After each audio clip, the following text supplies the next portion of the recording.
గోవింద గోవింద గోవింద గోవింద.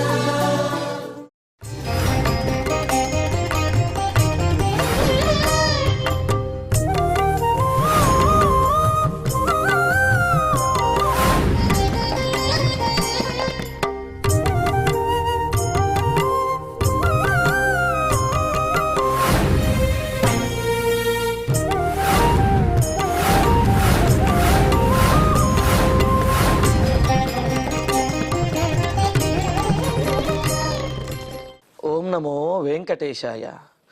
గురుర్బ్రహ్మా గురుర్విష్ణు గురుర్దేవో మహేశ్వర గురుః సాక్షాత్ పరం బ్రహ్మ తస్మై శ్రీ గురవే నమః. జటిలం చీరవసనం దండకారణ్యవాసినం మునివేషధరం ధ్యాయేత్ అరణ్యేకాండ ఉత్తమే. శ్రీరామచంద్ర పరబ్రహ్మణే నమః. అథ శ్రీమద్ రామాయణే ఆదికావ్యే అరణ్యకాండే ఏకసప్తతితమః సర్గః. శ్రియా విరాజితం పుత్రం ధనోస్త్వం విద్ధి లక్ష్మణ ఇంద్రకోపాదిదం రూపం ప్రాప్తమేవం రణాజిరే.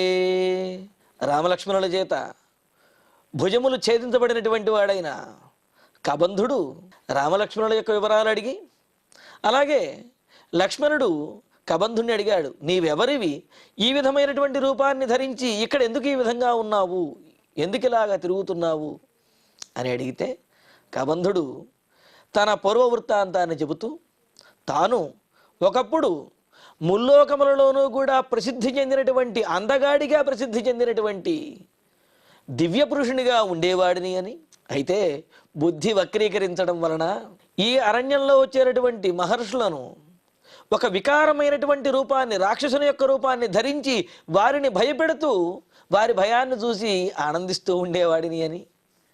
ఒకానొక సందర్భంలో స్థూలశిర అనే మహర్షి ఆయన కందమూలములు ఇవన్నీ కూడా వాటిని తీసుకుని వెళ్ళే సందర్భంలో ఆయనను కూడా ఇలాగే రాక్షస రూపంలో భయపెట్టేటప్పటికీ కోపించినటువంటి ఆ మహర్షి, నువ్వు ఈ వికారమైనటువంటి రూపంలో వికృతమైనటువంటి చేష్టలతో ఇలాగ మమ్మల్ని అవమానిస్తున్నావు, కావున నీకు ఈ రాక్షస రూపమే వచ్చుగాక అని శపించాడు. దానితో అప్పటి నుంచి ఇంకా ఆ రాక్షస రూపంలోనే ఉండిపోవలసి వచ్చింది. అయితే ఆ మహర్షిని ప్రార్థించేటప్పటికి, క్షమాపణ వేడుకుని ప్రార్థించేటప్పటికి, ఎప్పుడైతే శ్రీరామచంద్రుడు ఈ వనానికి వచ్చి నీ భుజములను ఛేదిస్తాడో అప్పుడు నీకు శాప విమోచనం అవుతుంది అని ఆ మహర్షి చెప్పినటువంటి విషయాన్ని చెబుతూ, అలాగ మహర్షి చేత శపించబడినటువంటి వాడిని, ధనువు యొక్క కుమారుడిని, ఎంతో తేజస్సుతోటి దివ్య పురుషునిగా ఉండేటటువంటి వాడిని అయినా నేను ఇప్పుడు ఈ విధంగా ఉన్నాను.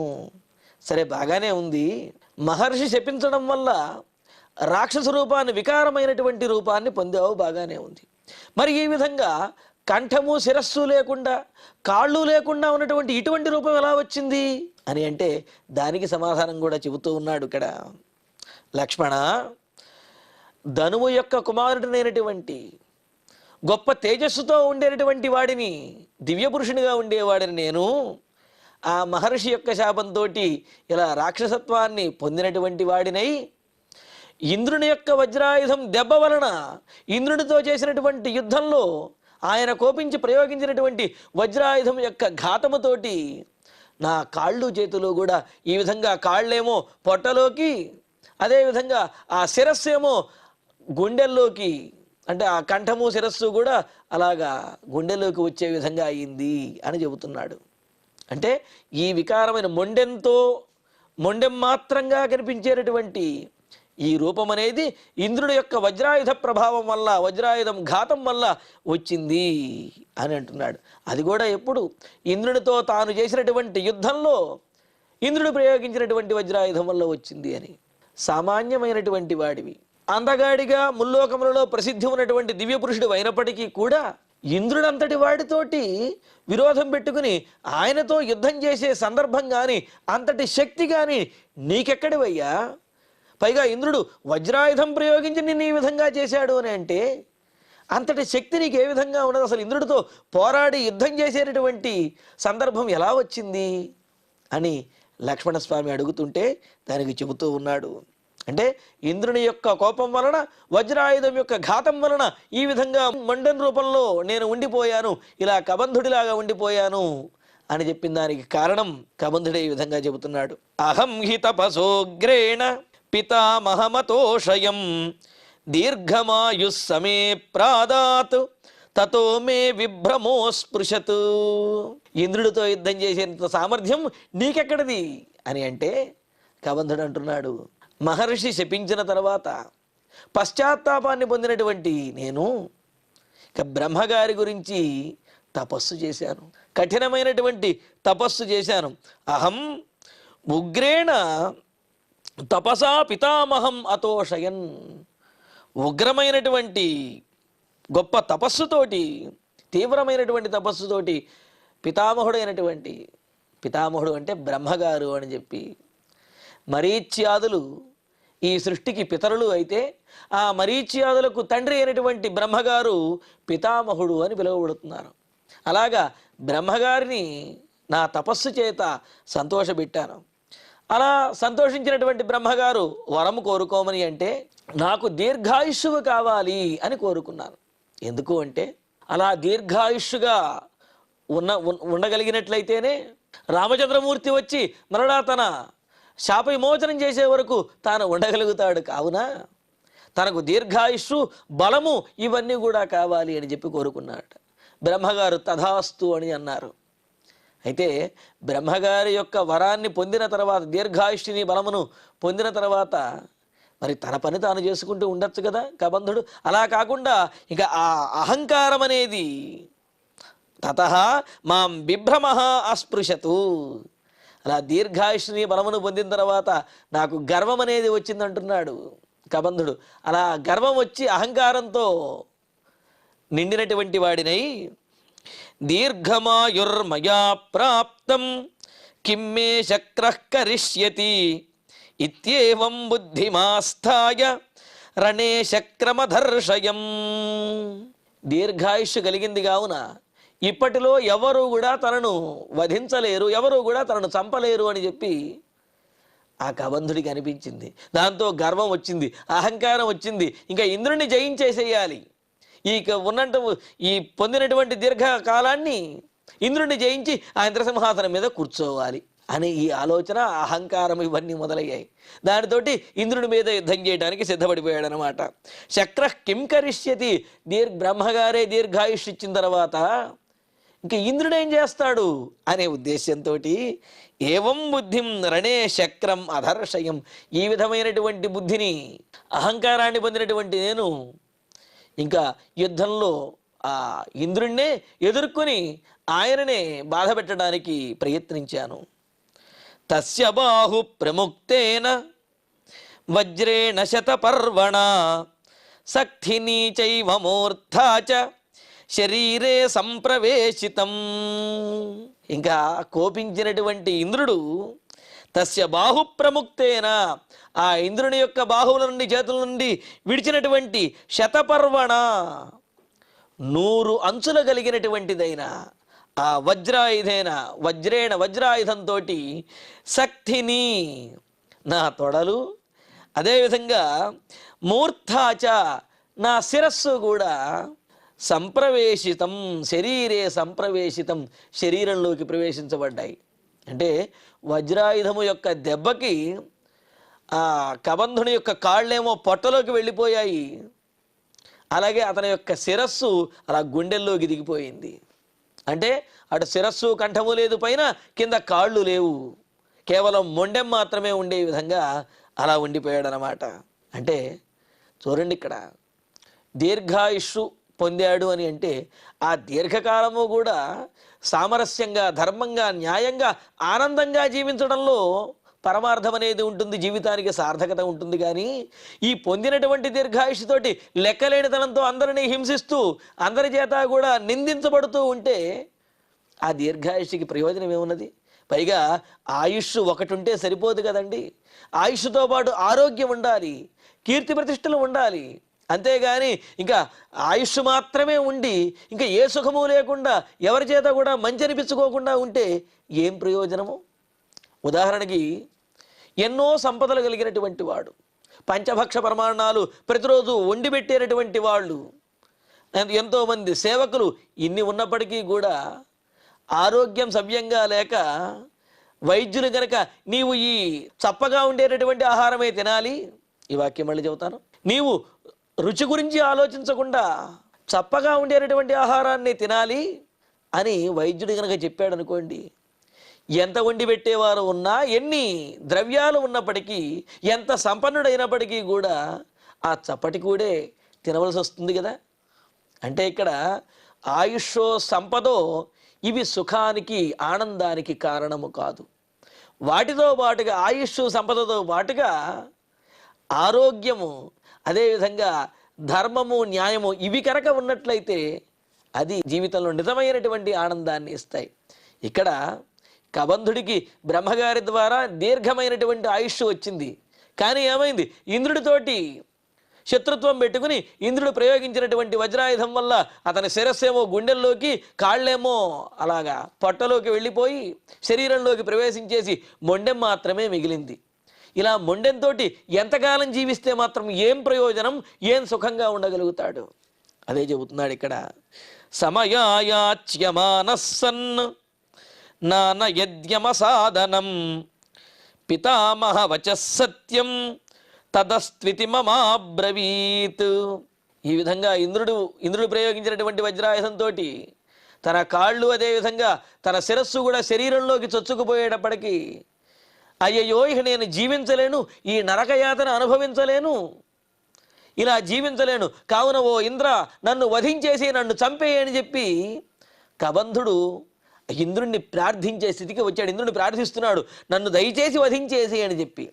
అప్పుడు ఇంద్రుడు ఏమన్నాడో తెలుసా? అయ్యయ్యో బ్రహ్మగారు నీకు దీర్ఘాయుష్ ఇచ్చారయ్యా, కాబట్టి నువ్వు ఆ దీర్ఘాయుష్తోటి ఇలాగే జీవించు అని చెప్పి అన్నాడు. దాంతో ఇంకా కబంధుడికి ఏం చేయాలో కూడా అర్థం కాల. అదే చెబుతున్నాడు, మారయైతి సహ మయా యాచ్యమానః, నన్ను పూర్తిగా వధించేసి చంపేసేయి అని చెప్పి ఆ ఇంద్రుణ్ణి ఎంతగా ప్రార్థించినా నా చేతి ఈ విధంగా ప్రార్థించబడుతున్నప్పటికీ కూడా నానయతు యమసాధనం నానయతు, నన్ను వధించలేదు, నా ప్రాణములు తీయలేదు ఇంద్రుడు. ఎందుకని అంటే తత్పూర్వం పితామహవచ సత్యమస్తు, నీవు నీ తపస్సుకు ఫలితంగా పొందినటువంటి ఆ బ్రహ్మగారి యొక్క మాట నిజమవ్వాలి, నువ్వు దీర్ఘాయుష్తోటే ఉండాలి, అందుకనే నేను చంపలేను అని చెప్పి ఇంద్రుడు అన్నాడు. చంపకపోయినా ఈ విధంగా శరీరంలోకి కాళ్ళు, మెడకాయి, తలకాయి, ఆ శిరస్సు వెళ్ళిపోయిన తర్వాత ఇక జీవించి ప్రయోజనం ఏమున్నది? ఎలా జీవించగలడు అసలు?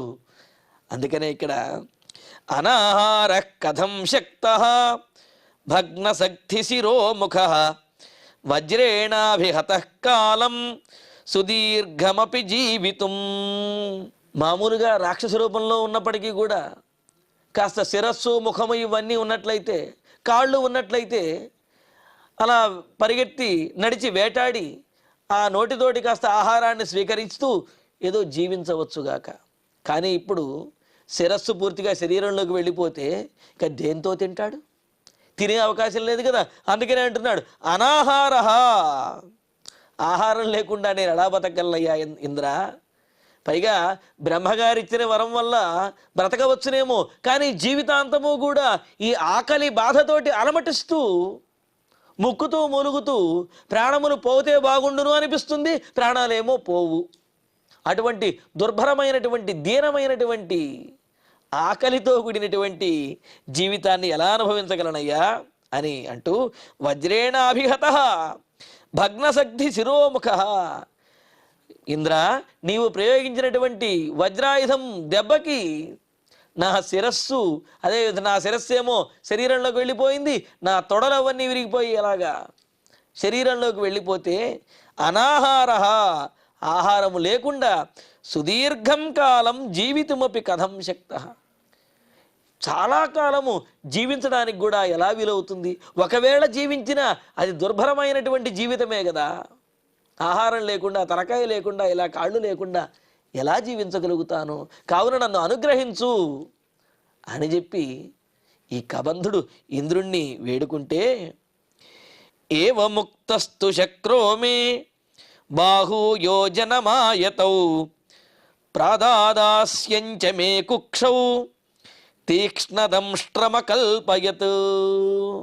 ఇంకా ఇలాగా కబంధుడు ప్రార్థిస్తే అనుగ్రహించినటువంటి ఇంద్రుడు ఇంకా అతని యొక్క ఉదరము యందే ఒక పెద్ద నోటిని, అదేవిధంగా కోరలు ఇవన్నీ వచ్చే విధంగా చేశాడు. సరే, నోరు కోరలు ఉంటే సరిపోదు కదా, ఆహారం ఎక్కడ ఉందో చూడాలి కదా. అందుకని చెప్పి ఆ ఉదరము పైభాగంలో ఒక పెద్ద కన్ను ఇచ్చాడు. ఆ కంటితోటి చాలా దూరము చూడగలుగుతాడనమాట. బాగానే ఉంది. కంటితోటి దూరంగా ఉన్నటువంటి ఆహారాన్ని చూడగలుగుతాడు, నోటితోటి దాన్ని తినగలుగుతాడు. కానీ నోటిదాగా తెచ్చి అందించేవాడెవడు? ఎందుకని అంటే ఇక్కడ కబంధుడికి కాళ్ళు లేవు కావున మొండెం మాత్రమే ఉన్నది కావున అక్కడే ఉండాలి. ఒకవేళ కదలాలనుకున్నా దొల్లుకుంటూ వెళ్ళాలి. దొల్లుకుంటూ వెళ్ళేలోపు ఆ ఆహారం, ఆ లక్ష్యం ఏదైతే ఉందో అవి అక్కడి నుంచి వెళ్ళిపోతాయి. ఇంకా ఆహారం ఎక్కడ దొరికేను? అందుకని కబంధుడికి యోజనం పొడవైనటువంటి బాహువులను, చేతులను కూడా ఇంద్రుడు అనుగ్రహించాడనమాట. అలాగా ఇంకా ఏవం ముక్త అశక్ర, ఇంద్రుణ్ణి ఈ విధంగా ప్రార్థిస్తే ఆ ఇంద్రుడు మే యోజనం ఆయతౌ బాహు, నాకు యోజనం పొడవైనటువంటి చేతులు 2 బాహువులను ప్రాదాతి ఇచ్చాడు. మే కుక్షౌ తీక్ష్ణదంష్ట్రం ఆస్యంచ అకల్పయత్, నా పొట్టలో తీక్ష్ణమైనటువంటి దంతములు కలిగిన, కోరలు కలిగినటువంటి ముఖమును కూడా, ఆ నోటిని కూడా నా పొట్ట యందు ఉంచాడు. అలాగా ఇంద్రుడు ఈ విధమైనటువంటి ఈ మొండానికే ఇలాగా పెద్ద భుజములు, ఆ భుజములు యోజనం పొడవయ్యే భుజములను, అలాగే పొట్ట ఎందేమో పెద్ద నోరు, కోరలు, ఇవన్నీ కూడా కల్పించి ఆహారం తీసుకోవడానికి అవకాశాన్ని కల్పించాడు. కల్పించి సోహం భుజాభ్యాం దీర్ఘాభ్యాం సంకృష్యాస్మిన్ వనే చరాన్ సింహద్విప మృగవ్యాఘ్రాన్ భక్షయామి సమంతతః. ఇంకా నేను ఈ పెద్ద పెద్ద చేతులతోటి సోహం అలా ఇంద్రుని చేత అనుగ్రహించబడిన వాడిని, అంటే ముందు ఇంద్రుని యొక్క వజ్రాయుధము చేత శిరస్సు, కాళ్ళు కూడా శరీరంలోకి పోయే విధంగా కొట్టబడి, ఆ తర్వాత ఇంద్రుడినే ప్రార్థించి ఇంద్రుని ద్వారా ఈ విధంగా కల్పించబడిన పెద్ద పెద్ద బాహువులు కల్పించబడినటువంటి నేను ఈ భుజములతోటి అస్మిన్ వనే, ఈ అడవిలో సమంతతః చరాన్, నా చుట్టుపక్కల తిరిగేటటువంటి జంతువులు ఏవైతే ఉంటాయో వాటినన్నింటినీ, ప్రాణులన్నింటినీ కూడా సింహద్విప మృగాన్, సింహములను, ఏనుగులను, జింకలు మొదలైనటువంటి వాటిని, వ్యాఘ్రం, పులులు మొదలైనటువంటి వాటిని అన్నింటినీ కూడా సంకృష్య, ఆ పొడవాటి యోజనం పొడవైనటువంటి చేతులతోటి ఇలా దగ్గరకు లాక్కుని భక్షయామి, వాటిని భక్షిస్తూ ఈ అడవిలో నేను జీవిస్తూ ఉన్నాను. సతుమామబ్రవీదింద్రః యదా రామస్స లక్ష్మణః చేత్స్యతే సమరే బాహు తదా స్వర్గం గమిష్యసి. ఇంకా ఇంద్ర, ఇంకా నా జీవితం అంతా కూడా ఈ మొండెముతోటే నేను బ్రతకాలా? ఇదే నా జీవితము అని అంటే ఇప్పుడు ఇంద్రుడు చెబుతాడు, ఎప్పుడైతే శ్రీరామచంద్రుడు ఈ వనానికి వచ్చి నీ భుజములను ఖండిస్తాడో, ఛేదిస్తాడో అప్పుడు నీవు స్వర్గానికి వెళతావు, అప్పుడు నీకు శాప విమోచనం కలుగుతుంది అని చెప్పాడనమాట. మరి అక్కడ స్థూలశిర అనే మహర్షి చెప్పినటువంటి మాట, ఇక్కడ ఇంద్రుడు చెప్పినటువంటి మాట రెండూ కూడా రాముడు ఎప్పుడైతే కబంధుని యొక్క భుజములను ఖండిస్తాడో, ఛేదిస్తాడో అప్పుడు అతనికి విముక్తి అనేది కలుగుతుంది, అదేవిధంగా స్వర్గప్రాప్తి అనేది కలుగుతుంది, అలాగే దివ్య రూపం అనేది వస్తుంది అనేది తెలుస్తున్నదన్నమాట. ఇలాగా ఇంద్రుడు చెప్పినటువంటి మాట, రామః బాహు ఛేత్స్యతే తదాత్వం స్వర్గం గమిష్యతి ఇత్యబ్రవీత్, అప్పుడు నీవు స్వర్గానికి చేరుకుంటావు, విముక్తుడు అవుతావు అని ఇంద్రుడు చెప్పాడు అని కబంధుడు తన పూర్వ వృత్తాంతాన్ని ఈ విధంగా లక్ష్మణుడితో చెప్పాడు. లక్ష్మణుడితో చెప్పి రాముడితో అంటూ ఉన్నాడు, ఇంకా అనేన వపుషా రామ వనేస్మిన్ రాజసత్తమా యద్యత్ పశ్యామి సర్వస్య గ్రహణం సాధురోచయే. రాజులలో శ్రేష్ఠుడైనటువంటి ఓ రామచంద్ర, అనేన వపుషా ఉపలక్షిత అహం. ఇదిగో ఈ మొండెంలాగా ఉన్నటువంటి ఈ శరీరంతో ఉన్న నేను, కనిపిస్తున్నటువంటి నేను, అస్మిన్ వనే యద్యత్ పశ్యామి, ఈ వనంలో దేనినైతే చూస్తానో, ఏదేదైతే ఏ ప్రాణినైతే నేను చూస్తూ ఉంటానో అదంతా కూడా నాకు ఆహారమే అని భావించి వాటినన్నిటినీ కూడా భక్షిస్తూ ఉన్నాను. సర్వస్య గ్రహణం సాధురోచయే. అసలు ఈ ప్రాంతానికి వచ్చినటువంటి వాటన్నిటిని తినడమే నా పనిగా నేను పెట్టుకున్నాను. ఇక్కడికి వచ్చినటువంటి వాటిని తినడం నా హక్కుగా నేను భావిస్తూ ఉన్నాను. అదే నాకు ఇష్టంగా నేను చేస్తూ ఉన్నాను. అంటే ఇక్కడికి వచ్చినటువంటి ప్రాణి ఏదైనా, ఏ ఆహార పదార్థమైనా సరే, అది తినదగినదా, తినకూడనిదా, తినగలనా, తినలేనా అనే ఆలోచన లేకుండా ఇక్కడికి ఏది వస్తే దాన్ని తినడమే పనిగా పెట్టుకుని నేను జీవిస్తూ ఉన్నాను. అదిగో ఆ ప్రయత్నంలోనే మిమ్మల్ని కూడా తినేద్దామని చెప్పి ప్రయత్నించాను, కానీ మీరు నా బాహువులనే ఖండించారు అని అంటూ, అవశ్యం గ్రహణం రామ మన్యేహం సముపైష్యతి ఇమాం బుద్ధిం పురస్కృత్య దేహన్యాసకృత శ్రమ.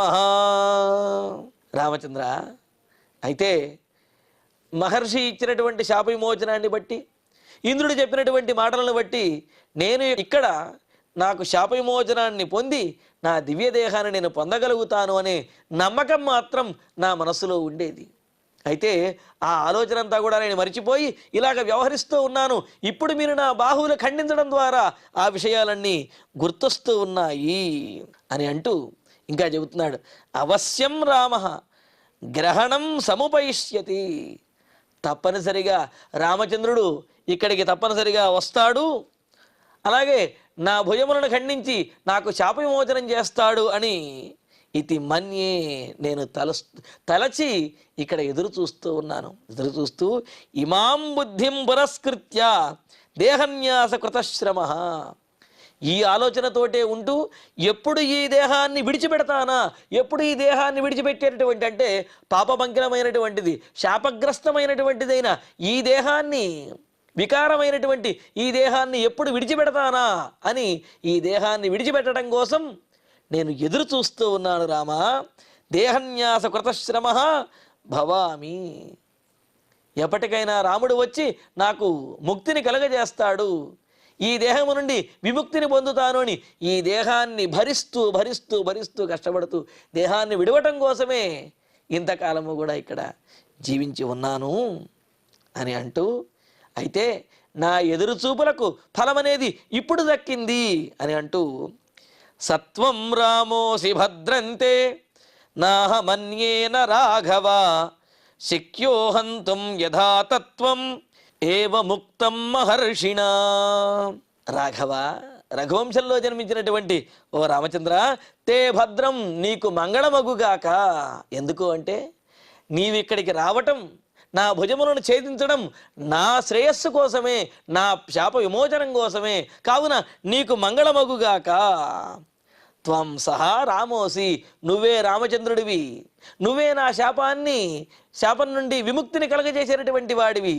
లేకపోతే నన్ను చూస్తేనే భయపడి పారిపోయేటటువంటి వారు, నా చేతులలో చిక్కితే ఇక నాకు ఆహారమయ్యే వారినే చూచాను తప్ప ఇంతవరకు ఎవరు కూడా నా నుండి తప్పించుకున్నవారు కానీ, నా మీద దాడి చేసిన వారు కానీ ఎవరు లేనేలేరు.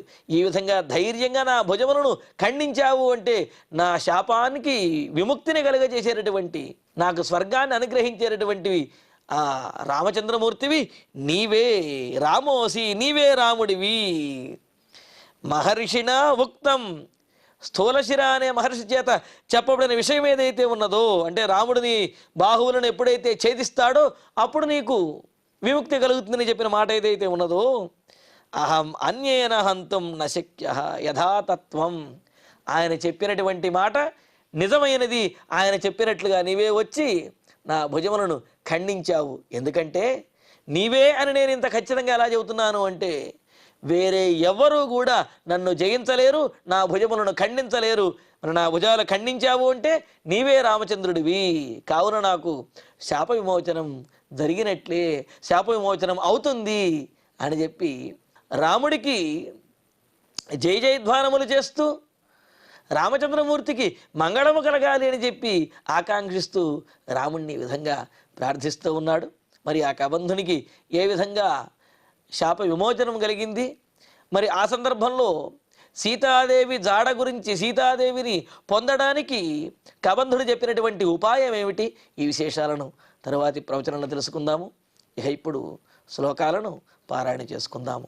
శ్రియా విరాజితం పుత్రం ధనోస్త్వం విద్ధి లక్ష్మణ ఇంద్రకోపాదిదం రూపం ప్రాప్తమేవం రణాజిరే అహం హి తపసోగ్రేణ పితామహమతోషయం దీర్ఘమాయుః సమే ప్రాదాత్ తతో మే విభ్రమోస్పృశత్ దీర్ఘమాయుర్మయా ప్రాప్తం కిం మే శక్రః కరిష్యతి ఇత్యేవం బుద్ధిమాస్థాయ రణే శక్రమదర్శయం తస్య బాహు ప్రముక్తేన వజ్రేణ శతపర్వణ సఖ్తినీ చైవ మూర్ధా చ శరీరే సంప్రవేశితం సమయాయాచ్యమానః సన్ నానయద్యమసాదనం పితామహ వచః సత్యం తదస్త్వితి మమాబ్రవీత్